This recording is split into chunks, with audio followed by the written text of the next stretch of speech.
Hello students, आप सभी का इस वीडियो में स्वागत है। इस वीडियो में हम राज्य और फसलों के त्यौहार के बारे में जानेंगे।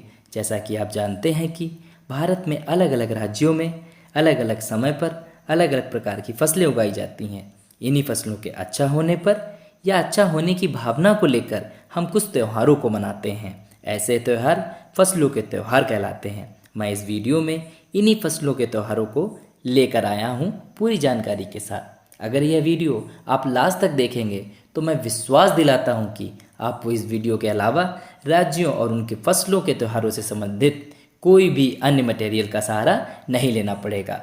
आइए तो शुरू करते हैं अपना यह वीडियो राज्य और फसलों के त्यौहार और देखते हैं इसी क्रम में पहला राज्य है उत्तर प्रदेश। उत्तर प्रदेश का फसलों का त्यौहार है मकर संक्रांति। मकर संक्रांति हर वर्ष 14-15 जनवरी को मनाई जाती है। इस दिन घरों में तिल चावल की पूजा करके दान किया जाता है।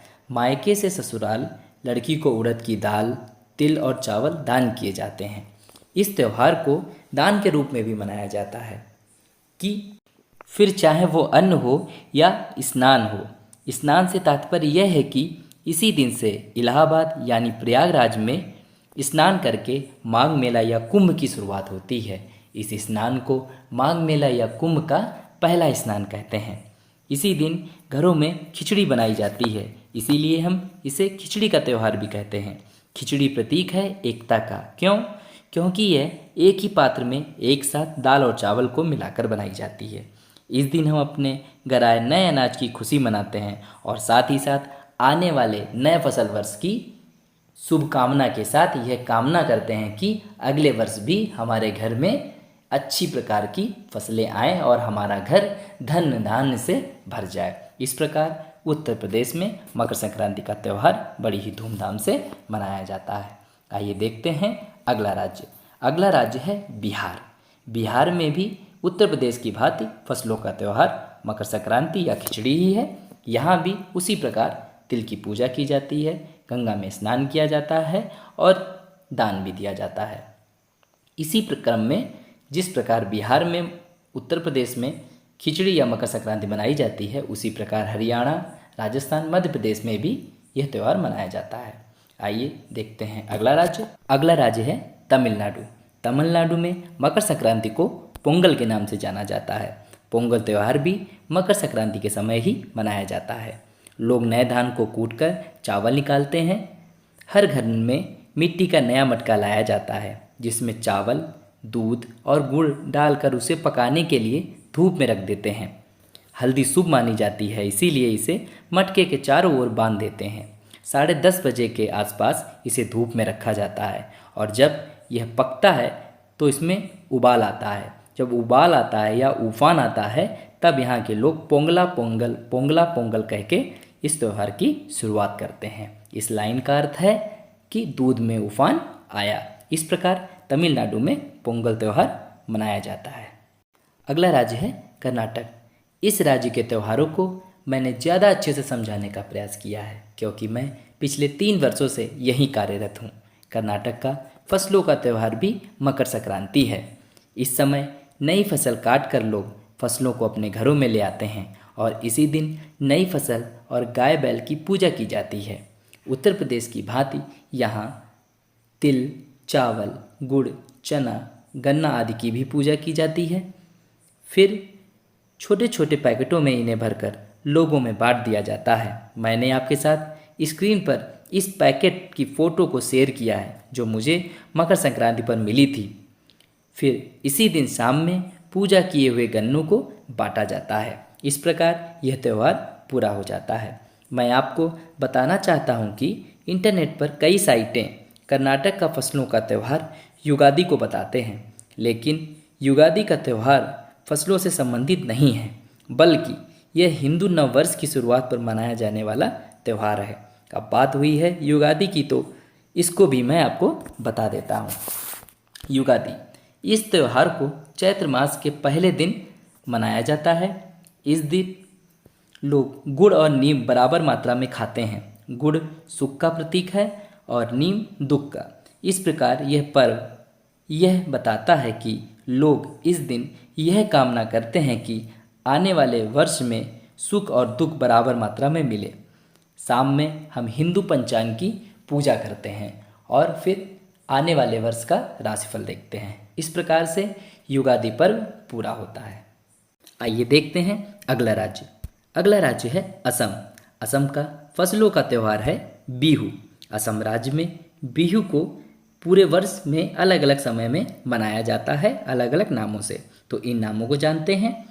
पहला बिहू, जिसको हम कहते हैं रंगाली बिहू, अप्रैल माह में मनाया जाता है। यह असम के नव वर्ष के शुरू होने पर मनाया जाता है। इस त्यौहार पर जानवरों की पूजा की जाती है। जैसे गाय को नहलाया जाता है, फिर उसके ऊपर हल्दी और दाल का लेप लगाया जाता है। दूसरा बिहू, जिसका नाम कांगली बिहू है, वह अक्टूबर माह में मनाया जाता है। फसल के मौसम का जश्न मनाने के लिए इस दिन किसान दिए जलाते हैं और ईश्वर से प्रार्थना करते हैं कि अच्छी फसल हो। इसके क्रम में तीसरा बिहू भोगाली बिहू, जो कि जनवरी में मनाया जाता है, वह फसल वर्ष के खत्म होने के उपलक्ष्य में मनाया जाता है। इस पर्व पर लोग नए फसलों की पूजा के साथ साथ खेल खेलते हैं, जैसे जानवरों की लड़ाई। जानवरों की लड़ाई में भैंसे की लड़ाई, मुर्गा की लड़ाई। इस प्रकार यह जो बिहू त्यौहार है पूरे वर्ष में 3 समय में मनाया जाता है, अप्रैल, अक्टूबर, जनवरी। इन तीनों बिहू में भले ही अलग अलग चीज़ें की जाती हैं, लेकिन सब में मुख्य बात यह है कि इन सभी बिहू में सभी लोग नृत्य करते हैं, खुश होते हैं, अच्छा अच्छा खाना बनाते हैं और बिहू गाने गाते हैं। इस प्रकार से असम में बिहू फसलों का त्यौहार मनाया जाता है। आइए देखते हैं अगला राज्य। अगला राज्य है झारखंड। झारखंड में मकर संक्रांति को सरहुल के नाम से जाना जाता है। सरहुल त्यौहार अलग अलग जनजातियों द्वारा अलग अलग समय पर मनाया जाता है। जैसे संथाली लोगों द्वारा यह त्यौहार फरवरी मार्च में मनाया जाता है। ओरांव लोगों द्वारा यह त्यौहार मार्च और अप्रैल में मनाया जाता है। यह त्यौहार मुख्यतः प्रकृति की पूजा से संबंधित है। इस पर्व पर साल के वृक्ष की पूजा की जाती है। इस त्यौहार के पहले दिन स्त्री और पुरुष ढोल मंजीरे लेकर बाहों में बाहें डालकर एक दूसरे को पकड़कर, आप देख सकते हैं चित्र में, घरों के सामने जा जाके नृत्य करते हैं। उसके बाद यह चंदा मांगते हैं। और इस त्यौहार की सबसे खास बात यह है कि इस क्रम के दौरान, नृत्य करने के दौरान, यह सभी घरों के सामने एक छोटा सा पेड़ लगाते हैं। मतलब यह त्यौहार वृक्षारोपण को भी बढ़ाता है। और इसी पर्व के दूसरे दिन लोग अच्छा अच्छा खाना बनाते हैं और खाते हैं। और तीसरे दिन जाके पूजा की जाती है। पूजा में धान की पूजा की जाती है, जिसे हम आशीर्वादी धान कहते हैं। आशीर्वादी धान को अगले फसल वर्ष के लिए खेतों में बोया जाता है। इस प्रकार से झारखंड में सरहुल त्यौहार मनाया जाता है। आइए देखते हैं अगला राज्य। अगला राज्य है गुजरात। गुजरात में मकर संक्रांति को पतंगों के पर्व के नाम से मनाया जाता है। इस दिन पूरे गुजरात में भिन्न भिन्न प्रकार की पतंगे आसमान में उड़ाई जाती हैं, प्रतियोगिताएं की जाती हैं पतंगों से संबंधित। इस प्रकार इस दिन गुजरात का आसमान पतंगों से भरा होता है। इस प्रकार गुजरात में पतंगों का पर्व मनाया जाता है। आगे बढ़ते हैं। आगे है पंजाब। पंजाब का फसलों का त्यौहार है लोहड़ी। लोहड़ी को जनवरी माह में मनाया जाता है। सर्दी खत्म होने के बाद यह त्यौहार पंजाब में मनाया जाता है। इस त्यौहार पर लोग आग जलाते हैं और आग के चारों तरफ नाचते हैं। नाचने का मतलब वहाँ का लोक नृत्य भांगड़ा करते हैं। उसके बाद जब यह आग जलाते हैं तो ये इस चीज़ का प्रतीक होता है कि अब सर्दी गुजर चुकी है, सर्दी की लंबी रातें गुजर चुकी हैं। अब आने वाली गर्मी का ये स्वागत करते हैं और आने वाले गर्मी के बड़े बड़े दिनों का स्वागत करते हैं। और साथ ही साथ यह कामना करते हैं कि आने वाला नया फसल वर्ष उनके लिए लाभकारी हो, उनके घर में धन धान्य से परिपूर्ण वातावरण हो। इसी के साथ पंजाब में लोहड़ी फसलों का त्यौहार मनाया जाता है। आगे बढ़ते हैं केरल। केरल का फसलों का त्यौहार है ओणम। ओणम अगस्त सितंबर में 10 दिनों का मनाया जाने वाला त्यौहार है। इस त्यौहार पर मेले, प्रतियोगिताएं भी की जाती हैं। प्रतियोगिताओं में बहुत ही फेमस है वल्लम कल्ली। वल्लम कल्ली का मतलब है नाव की रेस, नाव की दौड़ की जाती है। इस पर्व पर महिलाएं घरों पे भिन्न भिन्न प्रकार की रंगोलियां बनाती हैं। यहाँ का लोक नृत्य भी किया जाता है। इस त्यौहार का आखिरी 10वां दिन बहुत ही महत्वपूर्ण होता है। इस दिन लोग यहाँ की संस्कृति की अभिव्यक्ति करते हैं, इसलिए ओणम त्यौहार पूरे 10 दिन जोश खरोश के साथ मनाया जाता है। इस प्रकार फसलों का त्यौहार ओणम केरल में मनाया जाता है। अगला राज्य देखते हैं। अगला राज्य है छत्तीसगढ़। छत्तीसगढ़ का फसलों का त्यौहार हरेली है। मुख्यतः हरेली किसानों से जुड़ा हुआ त्यौहार है। इस दिन किसान खेत जोतने के बाद अपने औजारों को, अपने उपकरणों को धुलते हैं और उनकी पूजा करते हैं। यह त्यौहार 1 अगस्त को मनाया जाता है। साथ ही साथ यह खेल भी खेला जाता है जो चित्र में आप देख रहे हैं, बांस के सहारे खेला जा रहा है। इन बांसों को गैंडी बोलते हैं। इन पे लोग चलते हैं। इस प्रकार हरेली त्यौहार को मनाते हैं। यह जो प्रथा है बांस पे चलने की, यह पुराने समय की है। पुराने समय में क्या होता था कि छत्तीसगढ़ में जब पानी बरसता था तो कीचड़ हो जाता था, तो किसान खेतों तक जाने के लिए इन बांसों का प्रयोग करते थे।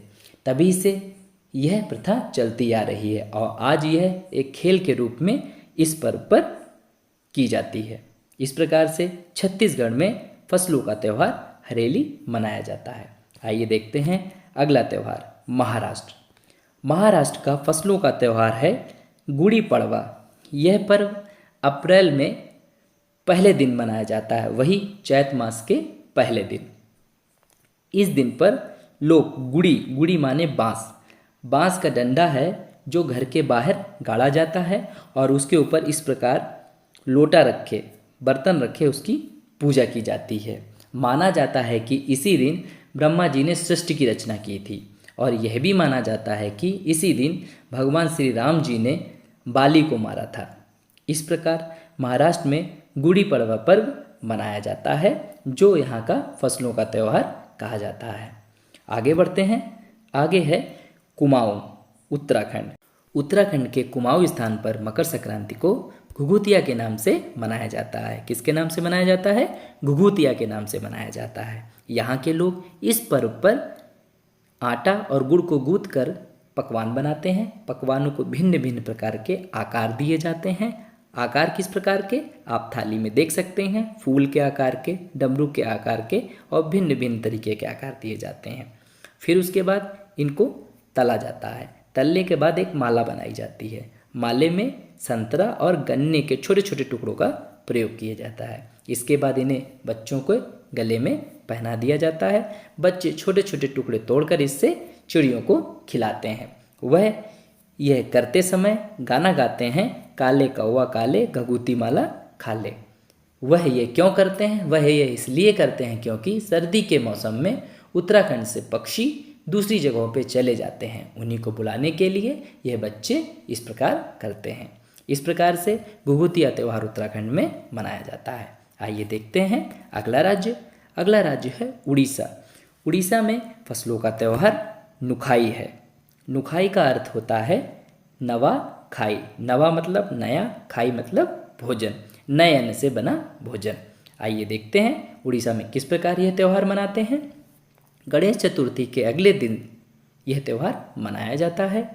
गणेश चतुर्थी वाले ही दिन यहाँ के लोग उपवास करते हैं, व्रत करते हैं, जिसमें ये मूंग और चावल ही खाते हैं। अगले दिन सुबह ये कुल देवी की पूजा करते हैं। उसके बाद ये अन्न की पूजा करते हैं, जो नया नया अन्न घर में आया हुआ होता है। उसके बाद इस दिन ये सभी नई चीज़ों का प्रयोग करते हैं। इसका अर्थ यह है कि ये नए बर्तनों में नए अन्न से भोजन बनाते हैं। उसके बाद ये मिलकर यह त्यौहार अच्छे से मनाते हैं।